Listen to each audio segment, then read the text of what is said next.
La fin de ce campement arrivera uniquement quand il y aura une prise en charge adaptée dans un dispositif pour les mineurs.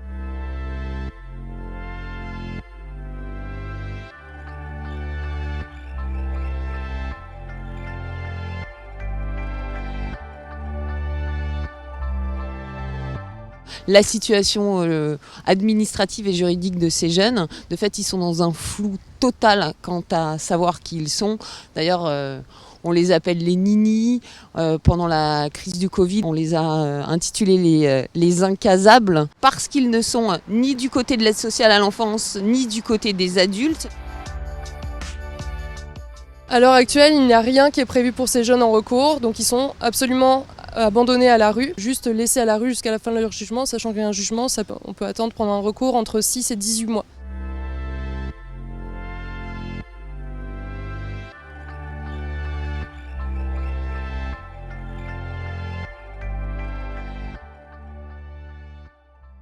J'ai été déçu, je me sentais trahi. Je me suis dit que même avec les preuves, même avec tous ces efforts que j'ai faits, on m'a pas cru et j'étais agacé aussi. J'étais sur le point de perdre l'espoir. Moi, je voulais trouver le lycée le plus vite possible, mais je n'ai même pas pu aller.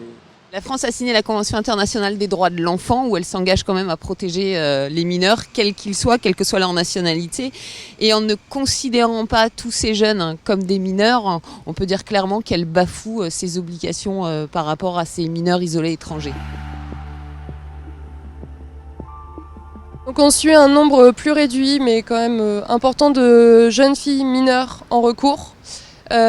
Pour lesquelles la situation est encore plus compliquée parce que c'est souvent des jeunes filles qui ont eu des histoires par exemple de traite ou ont eu des traversées très très compliquées qui peuvent être liées aussi à des viols, ce qui peut arriver aussi pour les jeunes garçons.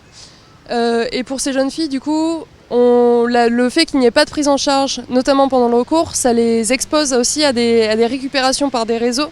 Et on sait que dans notre association par exemple, on a vu passer beaucoup de jeunes filles qui peu à peu disparaissent, faute de prise en charge, faute d'une situation stable, qu'on perd totalement, qu'on essaie d'appeler, qui ne répondent plus. L'absence de prise en charge fait qu'on abandonne ces jeunes garçons et ces jeunes filles à des situations extrêmement compliquées, et notamment à des réseaux de prostitution ou de traite.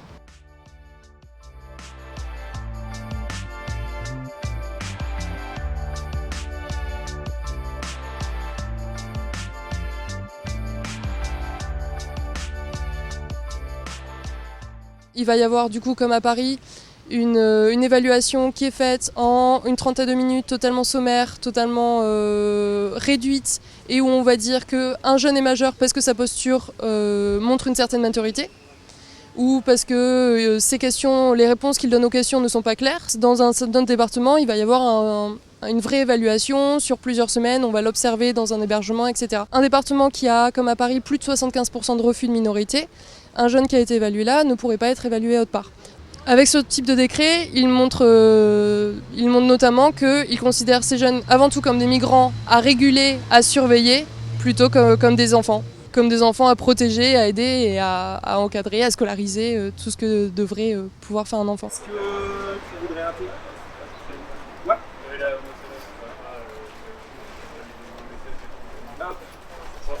On est ici dans les camps, on n'arrive pas à obtenir tout ce qu'on cherche.